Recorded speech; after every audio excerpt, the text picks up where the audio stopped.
Hey everyone, it's Abby Glassenberg from Craft Industry Alliance. Hope you're having a fabulous Wednesday. We come here live every Wednesday to do our member spotlight, and today we're going to be dropping in on Alanna Wilcox, and I'm super excited to have her join us in a little bit to talk about her business and how she works with spinners and dyers.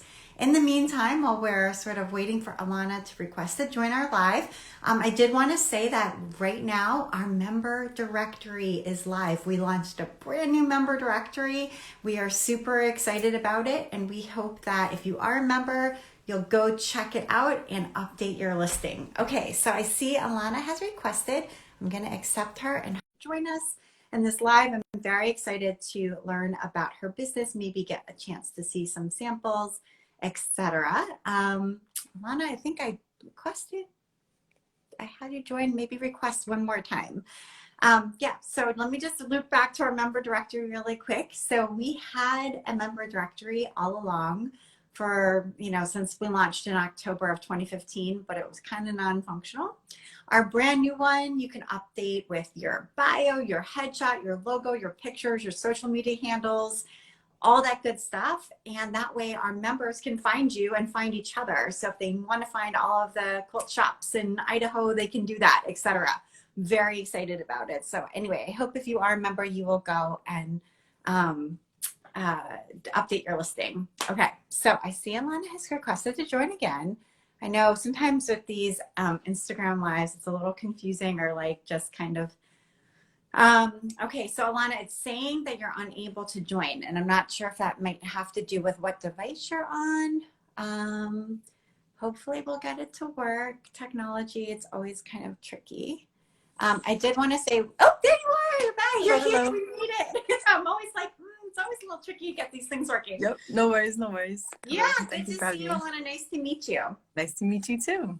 Yeah, so for our member spotlight, we'd like to just kind of learn a little bit about a member's business and your business journey. So I guess if you can start by telling us what it is that you do now.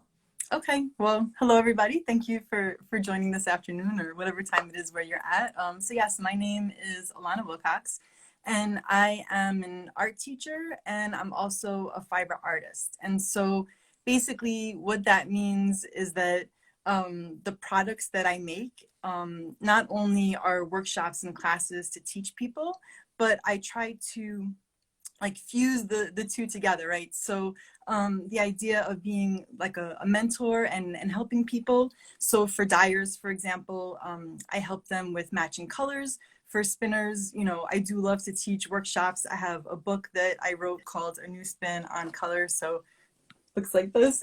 Okay. But yeah, I love to share with people the techniques and the skills behind the art making as part of the art teacher part, but then as the artist part, I love to also create and make artwork as well. That's awesome. And so how did you first get into sort of being in the fiber arts, and what was your first introduction? I would have to say it was probably when I was a little girl. My grandmother, she taught me how to crochet and to do embroidery and all of that, maybe like when I was 5. But I don't know if I can, I'm looking to see if I have this setting on my end to share a picture, which it doesn't look like I do, but I had like all these pictures set up that I wanted to share with everybody because I'm such a visual person. But what got me really into spinning and dyeing was I had a cat. His name was Oscar. I'm a big cat fan. And I was working on a crazy quilt. And so I wanted to see if I could turn his fur into embroidery thread for the quilts. And so through taking, classes and asking people, I kind of found a local spinners guild, and I just got hooked and I fell in love with spinning. And being an artist and loving color, I wanted to see, okay, is there a way that I can infuse color into the fiber and the yarns that I'm spinning? And I was really struggling with matching colors. So there was this one little pouch, I still have it. This was like my very first hand spun pouch that I made, and I loved the color, and I thought, you know what, this would be great to make a sweater. And so I went to the lady that I purchased my spinning wheel from, and I said, how do I get this color onto fiber? And she's like, oh, just use this jar of turquoise, dye. And, I went into my kitchen and I made all the first mistakes that a first time dyer does, right? So like I was using kitchen equipment. I wasn't wearing a mask. It was bad. So please don't do that at home. But I tried to match this color thinking I could just pull it out of a jar, and it didn't work. And so I got, really curious about how can one match a color with ease. And so that's kind of what led me down my path of creating my dye formulas and exploring that. Right. That's so fascinating. So you really have perfected this system for color matching. So tell us how that works and how, people listening or watching might be able to use it in their own work. Sure. Yeah. So it's something that I get really passionate about when I talk about colors. So if I'm going on a little bit too long about it, just, flail your arms and be like, stop. But so like I said, I started trying to match this color. And when that didn't work out, I was like, I'm an art teacher, and I was teaching my students about portraiture. And there's this artist, his name, he just recently passed away, is Chuck Close. Yeah. And he was really famous for these portraits that were not only larger than life, but they were photorealistic. And he also created them before computers and color printers. And so the idea of using cyan, magenta, yellow, and black as far as like creating a color image. So if you think of a cereal box, for example, like Kellogg's, right? When we look at a Kellogg's cornflake picture on the box, it's really comprised up of little dots of color that are next to each other in different percentages to create that color. So I thought, well, if that can happen for the Kellogg's box, then let me see if I can apply this with dye. And so I went and I did like all of these experiments, and I was successful to some degree. And so therefore I created the first, iteration, if you will, of my dye process. And I called that dyeing to get the colors you want. And it really just helps people pull and extract colors from pictures, but it wasn't as precise as I wanted to be. So if you think of a color as a target, right, I really wanted to hit that bullseye, and that was really helping me get in the range. But because inks are different on printers, colors on computer monitors are different, from one to the next. Like if you go into Best Buy and you see a red rose on the screens, they're going to all be different, even though it's the same flower, right? So there was all of these variables, and I was, testing different brands of dyes and colors, and I was getting really frustrated. And so I took about a 10-year pause because I just wasn't getting anywhere with all of those nuances, right?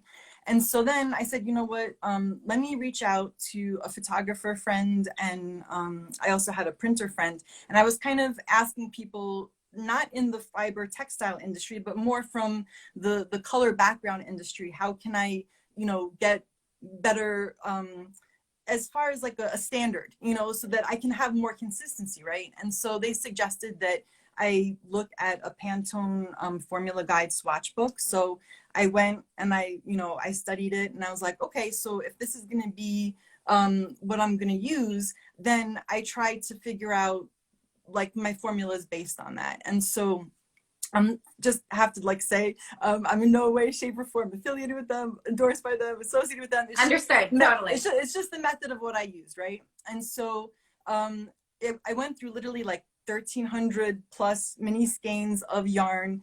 Over 3 years, I have 2 stock pots that were going pretty much like every day, with these mini skeins. And I was really trying to test it out. So I have all of these experiments that I did. I tested water type, like water quality. I even had a friend, because I'm in New York, send me water from California, so I really tried to test like all of these variables out. And so I'm like inches away from self-publishing this book that is basically the crux of my process.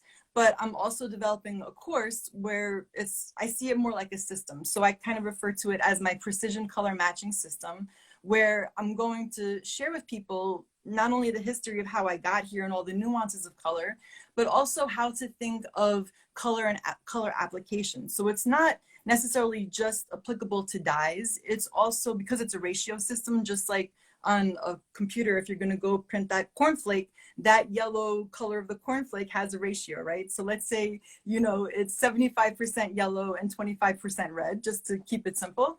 If that's the ratio that you use with printer's ink, well, then that can also correspond to dye. And then that can also correspond to, if you're a spinner or a felter, when you want to go and blend those colors together, you can do that even without dye. So it's really more of like a recipe of ratios.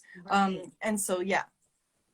That's So so just cool. just go like this, and you know, but Yeah, I can no, go. that I think that's fascinating. And I feel like, are there many people in the fiber world who are working on this? Or is this something, have you encountered other people who are like trying to figure this out? Or is this something that you really have sort of cornered the market on? Because I haven't heard about it. Yeah, yeah. Well, first I have to, you know, tip my hat to those that came before me, right? So Susan Rex is an amazing dyer, and she went through the spinning certificate program that I went through as well.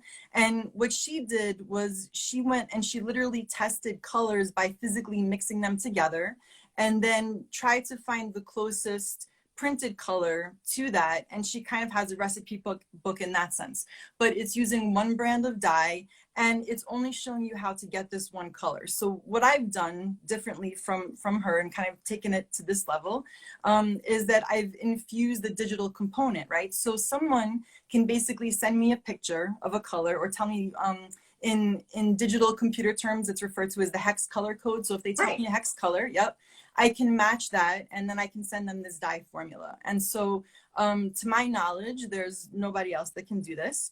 But also for those people that maybe do, like, even if you go to a dye company like, you know, Jacquard, for example, and you see their color swatches, they're going to be very different because, again, monitors are different. You know, the way that you're going to get that color from the pigment that's a physical 3D to the monitor is different. So again, you know, I went through and I tried to find this standardization way of making it so that what I'm observing in real life is going to give me that result. And so because I can't share the pictures that I was hoping to, if you go to my Instagram feed, it's, you know, Spinny Buns, and you can just kind of scroll down and see all of the different you know, experiments that I've did. There's other dyers out there that are using, you know, my color formulas. So, you know, shout out to them as well, like Melanated Boho Bay. She's, you know, a wonderful dyer and fiber artist, and she's used my colors. So yeah, I don't really know anyone that has something like this. This is fabulous. Such a huge like contribution, I feel like, just to the whole like field. And it's, I think, such a fabulous resource. I'm really excited about your upcoming self-published book, about the course that you're developing. And I think, you know, as people start to learn about this, I can see like countless uses for it going forward in all different types of businesses. So I think it's going to be just huge, like a huge contribution. So congratulations to you. Thank you. Thank you. Yeah, because, you know, I reached out to larger dye houses to kind of see what their process was like. And they have these really expensive, you know, fancy machines, like upwards of like $30,000 plus, that just the local indie dyers, you know, like local, you know, small scale cottage, you know, people don't have access to. Like, I can't go into their factory and be like, hey, you know, I really want this color. Can you tell me? Because the person that I bought the dye from couldn't, right?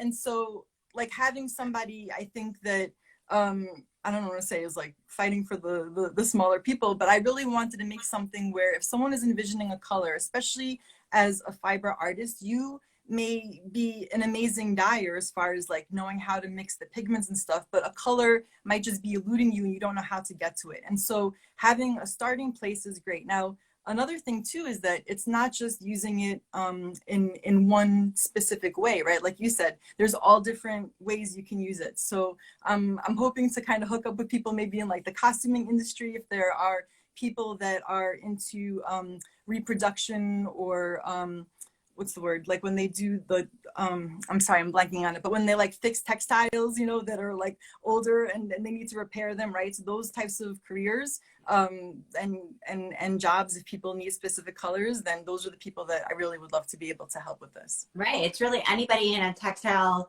sort of application that's looking for color matching of any sort of specific kind. Yeah. So that's fabulous. All right. So if people are listening and they're like, I'm curious, tell us where we can go, learn more about you, find out more about what's coming, maybe sign up for updates or something like that as these things roll out. Sure, sure. Yeah. So my website is just my name. It's alannawilcox.com. And I'm Spinny Bun. So, you can follow me on Instagram, and I have the link with, all of the information to learn more about me and my products. That's wonderful. Alanna, thank you so much for being our member spotlight this week. I feel like it was so great to meet you and learn more about your incredible business. Well, thank you so much for having me. I really appreciate it. And thank you to everybody who came. We'll see you next week. Okay. Bye-bye. Okay, bye.